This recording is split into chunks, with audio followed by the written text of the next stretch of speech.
Hai semuanya, pada saat ini di dalam aljabar linear elementer, kita akan melanjutkan pembahasan mengenai vektor, dan dalam hal ini kita akan belajar mengenai norma suatu vektor serta aritmatika vektor.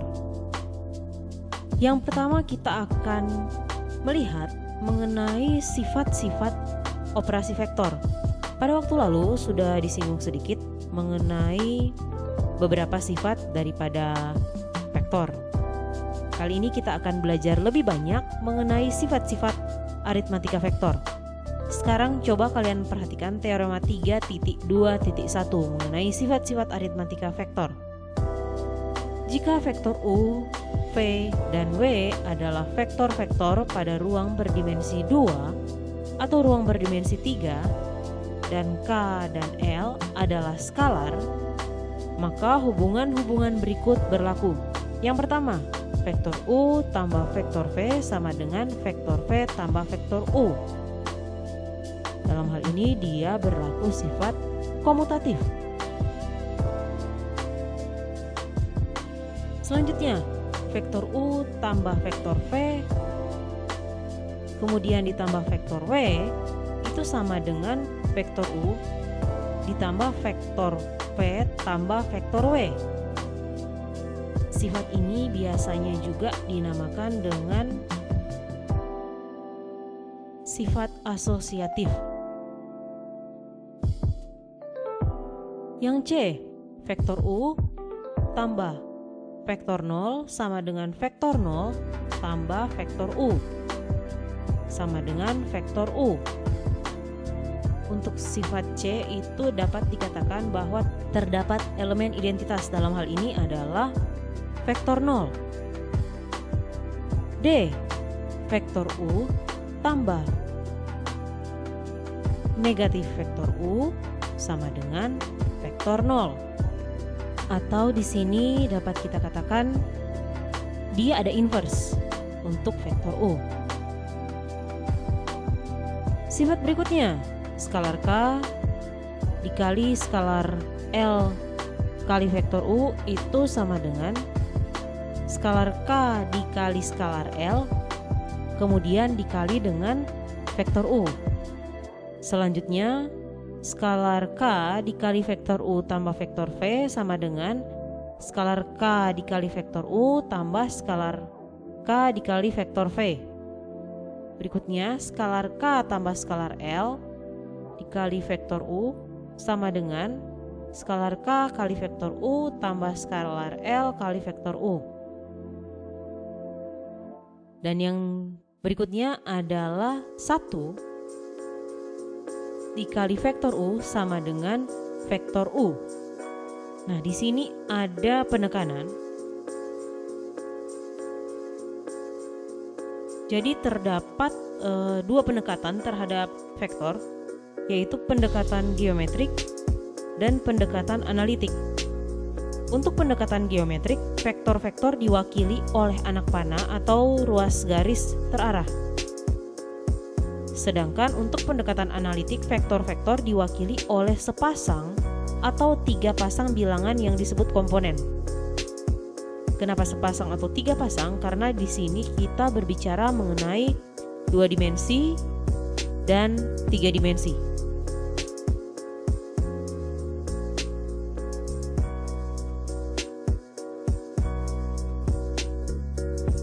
Karena hal ini, maka teorema 3.2.1 ini dapat dibuktikan secara geometrik ataupun secara analitik. Di dalam buku ini dijelaskan pembuktian untuk bagian B. Untuk bagian A, pembuktian baik secara analitik maupun geometriknya itu sebenarnya sudah dijelaskan di bagian sebelumnya. Jadi coba kalian ingat lagi, kalian baca lagi, buka lagi videonya dan kalian perhatikan. Sebenarnya di situ sudah tercantum secara tersirat mengenai pembuktian untuk vektor U tambah vektor V sama dengan vektor V tambah vektor U. Nah, di sini pada buku ini dijelaskan pembuktian analitik berkaitan dengan vektor U tambah vektor V tambah vektor W itu sama dengan vektor U tambah vektor V tambah W. Jadi di sini pembuktian itu diambil pada ruang berdimensi 3. Sehingga vektor U komponen-komponennya adalah U1, U2, dan U3. Vektor V itu V1, V2, dan V3, dan vektor W itu W1, W2, dan W3. Nah, kalian perhatikan ya. Kalian perhatikan di sini penjabarannya. Jadi kalau vektor U tambah vektor V, berarti dia seperti yang di atas ini. Lalu kita bisa bawa ke dalam bentuk yang seperti ini. U1 tambah V1, U2 tambah V2, dan seterusnya. Kita bawa seperti ini.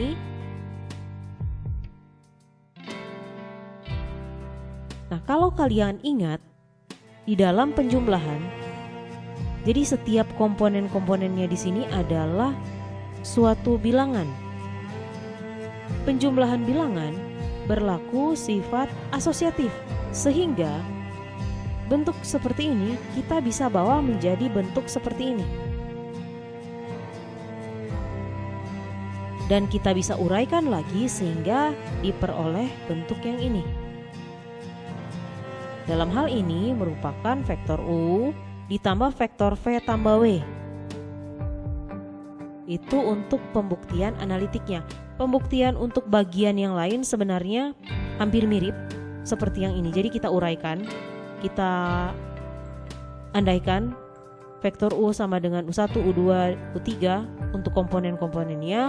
Kemudian kita lanjutkan pengerjaannya. Sekarang pembuktian dari segi geometrik. Pada pembuktian geometrik ini dimisalkan untuk vektor U, V, dan W diwakili masing-masing oleh ruas garis PQ, QR, serta RS.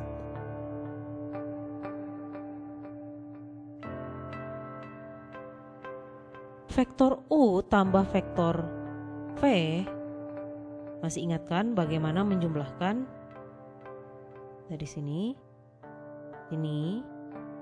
Nah, vektor U tambah V yang ini. Kemudian ditambah vektor W, berarti vektor U tambah V, kemudian ditambah vektor W adalah yang ini.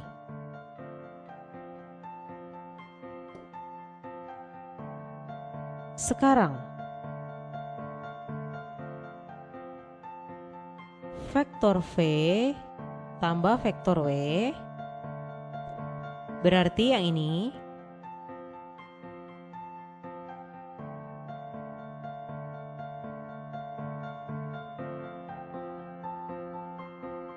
Tambah ini.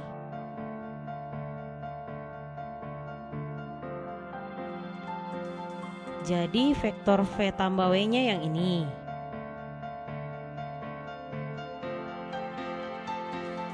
Nah, sekarang vektor U ditambah vektor V tambah W berarti dari sini, kemudian ditambah sama bagian ini. Nah, hasilnya ada ini.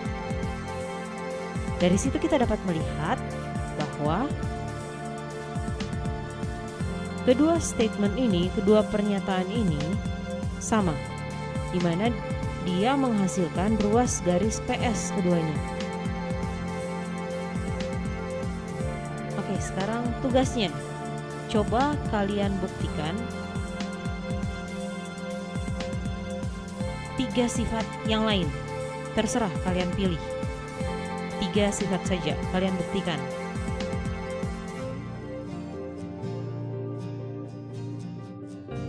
Sekarang kita akan lanjut.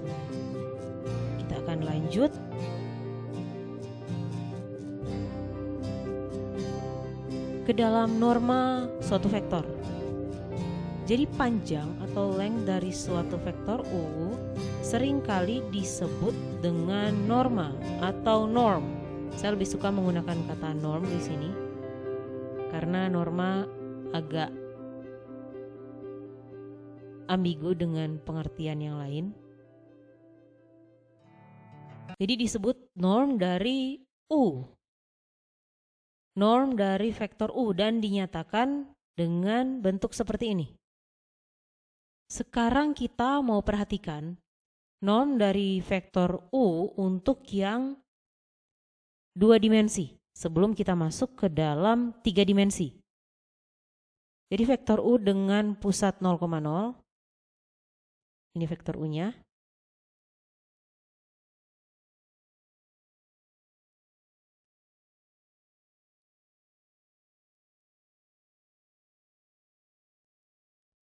Bagaimana kita mau mencari panjang dari vektor U?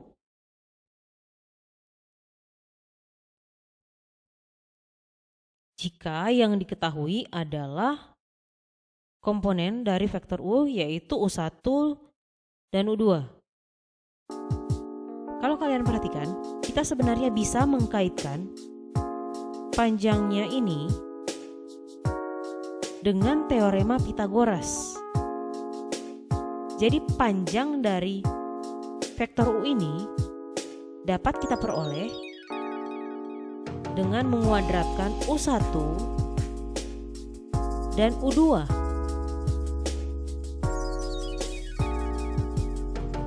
Kemudian kita cari akarnya. Dalam hal ini berbentuk seperti ini. Norm U sama dengan akar dari U1 pangkat 2 tambah U2 pangkat 2. Itu untuk yang 2 dimensi. Nah, sekarang kita beralih ke 3 dimensi.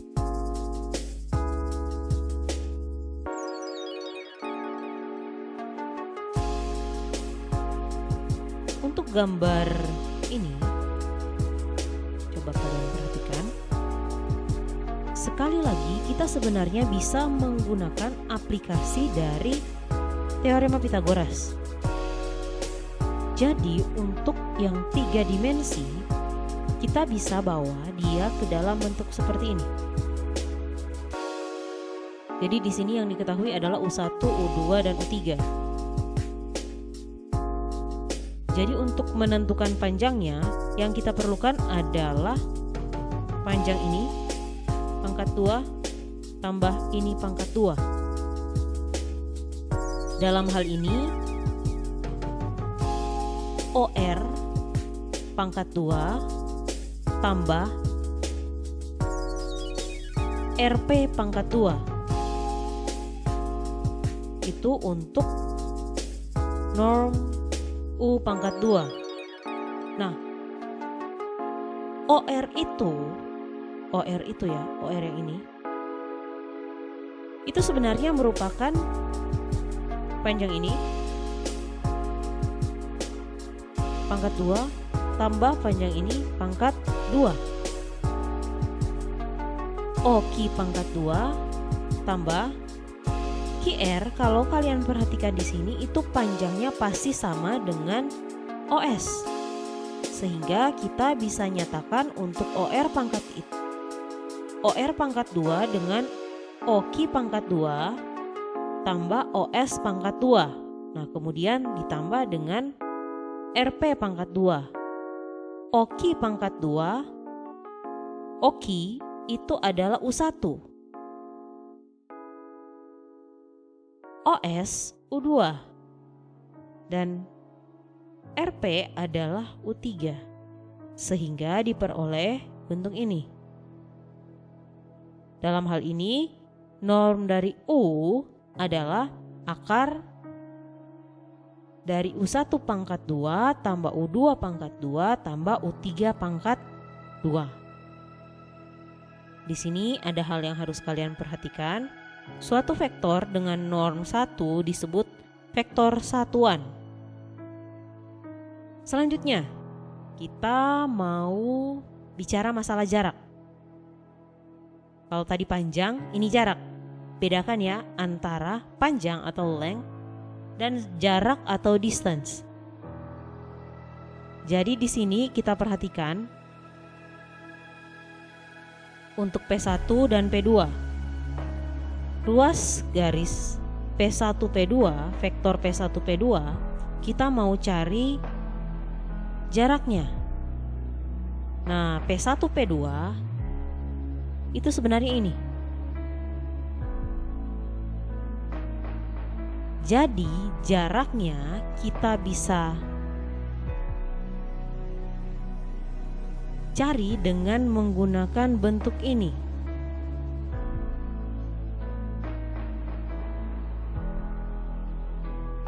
Sekali lagi, bentuk ini menggunakan teorema Pythagoras di dalam menemukannya. Jadi jarak sama dengan akar dari X2 kurang X1 pangkat 2 tambah Y2 kurang Y1 pangkat 2 tambah Z2 kurang Z1 pangkat 2. Kalau yang berdimensi 2 seperti apa? Seperti ini. Coba kalian perhatikan, di sini ada soal untuk menentukan norm dan jarak dari suatu vektor. Di sini diketahui vektor U itu sama dengan negatif 3,2,1. Dari situ kita bisa menemukan bahwa normnya adalah yang ini. Kemudian di sini ada titik P1 yang ini, P2 yang ini. Jaraknya dengan menggunakan bentuk yang tadi kita bisa dapatkan 2 akar 11. Selanjutnya kita mau mencari panjang dari skalar K yang dikalikan dengan vektor U. Kalau berkaitan dengan panjang, ada negatif enggak? Tidak ada yang negatif. Sehingga untuk panjang dari skalar K dikali vektor U atau norm skalar K vektor U itu sama dengan mutlak K dikali dengan norm U. Bentuk ini berlaku untuk ruang berdimensi 2 dan juga ruang berdimensi 3. Jadi sama saja ya. Oke, demikian untuk perjumpaan kita. Sampai jumpa di video yang lain.